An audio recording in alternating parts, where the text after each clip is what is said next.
নমস্কাৰ, আজি হৈছে 29 নৱেম্বৰ শনিবাৰ। এই মুহূৰ্তত সমগ্ৰ ৰাজ্যবাসীৰ বাবে আহি পৰিছে আজি সন্ধিয়াৰ বহুকেইটা ডাঙৰ খবৰ। জনাইছোঁ আজি সন্ধিয়াৰ প্ৰথমটো ব্ৰেকিং নিউজ।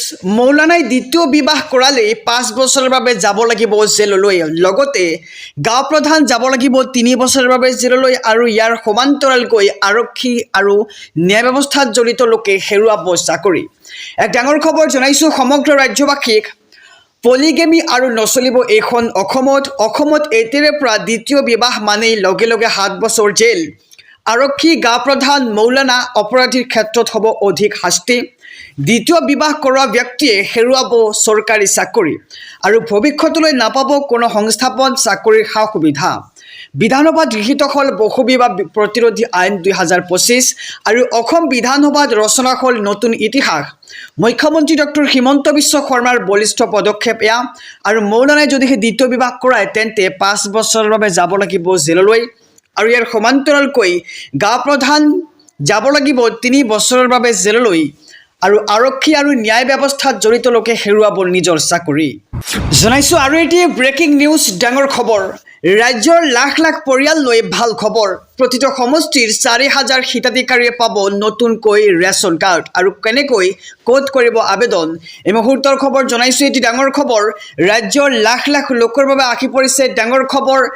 ভাল খবৰ বুলি ক'ব লাগিব, কিয়নো অসমত নতুনকৈ 5,04,000 লোকে পাব ৰেচন কাৰ্ড আৰু বাদ পৰি থকা হিতাধিকাৰীৰ তালিকা প্ৰস্তুত কৰা হৈছে ইতিমধ্যে। আৰু যিসকলৰ নাম বাদ পৰিছে তেওঁলোকে নতুনকৈ পাব ৰেচন কাৰ্ড আৰু প্ৰতিটো সমষ্টিত নতুনকৈ 4,000 হিতাধিকাৰী অন্তৰ্ভুক্ত হ'ব ৰেচন কাৰ্ডত। বহু পৰিয়ালত 2ৰ পৰা 3জন সদস্যৰ নাম বাদ পৰি আছে ৰেচন কাৰ্ডৰ পৰা। পৰিয়ালৰ প্ৰতিগৰাকী সদস্যৰ নাম অন্তৰ্ভুক্তি প্ৰক্ৰিয়া আৰম্ভ চৰকাৰৰ আৰু 126টা সমষ্টিত নতুনকৈ 4,000 হিতাধিকাৰীয়ে পাব ৰেচন কাৰ্ড আৰু ইয়াৰ পাছতে বাদ পৰি থকা লোকৰ নাম অন্তৰ্ভুক্তিৰ ৰাজ্য চৰকাৰে কৰিছে চিন্তা আৰু কেন্দ্ৰীয় চৰকাৰৰ পৰা এই ক্ষেত্ৰত বিচৰা হৈছে এক বিশেষ অনুমতি। আৰু যোৱা বছৰ নতুনকৈ 40 লাখ লোকে লাভ কৰিছিল ৰেচন কাৰ্ড আৰু এই বছৰৰ আৰম্ভণিতেই অন্তৰ্ভুক্ত হ'ল 19,55,000 নতুন হিতাধিকাৰী আৰু ইয়াৰ মাজত বাদ পৰি থকা হিতাধিকাৰীক বাছি উলিওৱা হৈছে বিধানসভাত ডাঙৰ ঘোষণা মন্ত্ৰী কৌশিক ৰয়ৰ। আহিছোঁ আন এক খবৰৰ মাজলৈ। চিঞৰি চিঞৰি কান্দিছে উচ্ছেদিতই।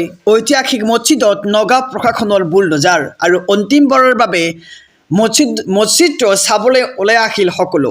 এক ডাঙৰ খবৰ জনাইছোঁ সমগ্ৰ ৰাজ্যবাসীক। ঐতিহাসিক মছজিদত নগাঁও প্ৰশাসনৰ বুলডজাৰ চলিল আৰু অন্তিমবাৰৰ বাবে মছজিদটো চাবলৈ ওলাই আহিল সকলো আৰু চিঞৰি চিঞৰি কান্দিছে উচ্ছেদিতই আৰু মছজিদটো ভাঙিব নালাগিছিল বুলি এতিয়া দুখ প্ৰকাশ কৰি মন্তব্য কৰিছে উচ্ছেদিতই। আৰু মছজিদটো হৈছে আমাৰ কলিজাৰ টুকুৰা, মনত বহুত দুখ পাইছোঁ আৰু ঘৰ ভাঙিছে আমি একো কোৱা নাই, কিন্তু মছজিদটো ৰাখিব লাগিছিল কাৰণ ইয়াতে আমি নামাজ পঢ়োঁ আৰু নামাজ পঢ়িবলৈ আহি মছজিদটো আমি ভঙা দেখিছোঁ। আৰু 11 চনৰ পৰাই আমি মছজিদত পঢ়ি আহিছিলোঁ নামাজ আৰু আল্লাহৰ ঘৰটো ৰাখিব লাগিছিল বুলি তেওঁলোকে এতিয়া মনত দুখ লৈ মন্তব্য কৰিছে সংবাদ মাধ্যমৰ আগত। আৰু আজি পুৱাৰে পৰাই নগাঁৱত চলিছে প্ৰশাসনৰ বুলডজাৰ উচ্ছেদ আৰু এফালৰ পৰা ভাঙি দিয়া হৈছে বেদখলকাৰীৰ বাসগৃহ আৰু ঐতিহাসিক মছজিদত এইবাৰ নগাঁও প্ৰশাসনৰ চলিল বুলডজাৰ। Breaking news. 1 ডিচেম্বৰৰ পৰা দেশত আহিব 5টাকৈ নতুন নিয়ম, যি নিয়মে প্ৰভাৱ পেলাব আপোনাৰ দৈনন্দিন জীৱনত। আৰু যদিহে আপুনি এই নিয়মকেইটাৰ বিষয়ে নাজানে তেন্তে পৰিব ভয়ংকৰ বিপদত। গতিকে খবৰটো জনাইছোঁ সবিস্তাৰে। 1 ডিচেম্বৰৰ পৰা দেশত আহিব 5টাকৈ নতুন নিয়ম। পেঞ্চন টেক্সৰ পৰা আৰম্ভ কৰি ৰন্ধন গেছলৈকে সলনি হ'ব বহুকেইটা নিয়ম আৰু পাকঘৰৰ পৰা আপোনাৰ পকেটলৈকে পৰিব ইয়াৰ প্ৰভাৱ। নতুন নিয়মেৰে সকলো দেশবাসীৰ জীৱন জীৱিকাত পৰিব আৰ্থিক প্ৰভাৱ আৰু 1 ডিচেম্বৰৰ পৰা সলনি হ'ব ৰন্ধন গেছৰ মূল্য। বাণিজ্যিক আৰু ঘৰুৱা ৰন্ধন গেছৰ দেখিবলৈ পোৱা যাব মূল্যৰ কিছু পৰিৱৰ্তন আৰু 1 নৱেম্বৰত 6.50 টকাকৈ হ্ৰাস পাইছিল ৰন্ধন গেছৰ মূল্য আৰু ডিচেম্বৰৰ 1 তাৰিখৰ পৰা অধিক পৰিৱৰ্তন হোৱাৰ সম্ভাৱনা। আৰু পেঞ্চনৰ ক্ষেত্ৰতো 1 ডিচেম্বৰৰ পৰা আহিব বৃহৎ পৰিৱৰ্তন। 30 নৱেম্বৰৰ ভিতৰতে চৰকাৰী কৰ্মচাৰীয়ে নিৰ্বাচন কৰিব লাগিব পেঞ্চন স্কিম আৰু 1 ডিচেম্বৰৰ পিছত নাপাব আপুনি এই সুবিধা। গতিকে আপুনি সোনকালে এইসমূহ কাম কৰি লওক।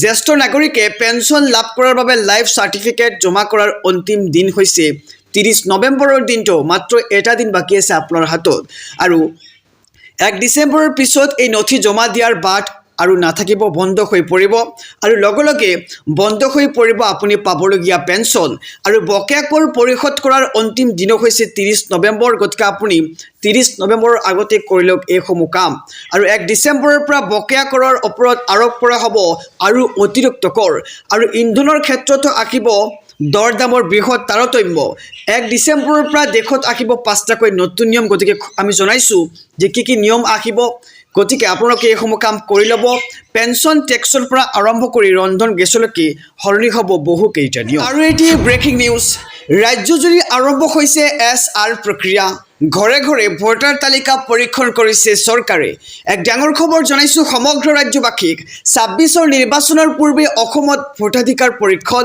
তন্নতন্নকৈ পৰীক্ষা কৰা হ'ব প্ৰতিখন নথিপত্ৰ আৰু উপযুক্ত নথিপত্ৰ নাপালেই বাতিল হ'ব পাৰে আপোনাৰ ভোটাৰ কাৰ্ডখন হয় ঠিকে শুনিছে যদিহে আপুনি উপযুক্ত নথিপত্ৰ দিব নোৱাৰে তেন্তে নিমিষতেই বাতিল হ'ব পাৰে আপোনাৰ ভোটাৰ কাৰ্ডখন আৰু নথিপত্ৰ পৰীক্ষণৰ বাবে ঘৰে ঘৰে যাব বুথ এজেণ্ট আৰু 20 ডিচেম্বৰ পৰ্যন্ত হস্তম হৈ থাকক ভোটাৰ ঘৰে ঘৰে গৈ বুথ এজেণ্টে পৰীক্ষণ কৰিব আপোনাৰ নথিপত্ৰসমূহ আৰু ঠিকনা পৰিৱৰ্তন কৰা সকলৰ ক্ষেত্ৰত কঠোৰ হ'ব নিৰ্বাচন আয়োগে যিসকলে ঠিকনা পৰিৱৰ্তন কৰিছে আগতে বেলেগ ঠাইত আছিল আৰু এতিয়া বেলেগ ঠাইত তেওঁলোকৰ বাবে এটি গুৰুত্বপূৰ্ণ খবৰ ঠিকনা পৰিৱৰ্তন কৰা সকল আপোনালোকে সাৱধান হৈ যাব কাৰণ ঠিকনা পৰিৱৰ্তন কৰা সকলৰ ক্ষেত্ৰত কঠোৰ হ'ব নিৰ্বাচন আয়োগ আৰু খচৰা ভোটাৰ তালিকাত নাম কটা গ'লে কৰিব পাৰিব আপুনি আবেদন আৰু 27 ডিচেম্বৰত প্ৰকাশ পাব খচৰা ভোটাৰ তালিকা 27 ডিচেম্বৰৰ পৰা 22 জানুৱাৰীৰ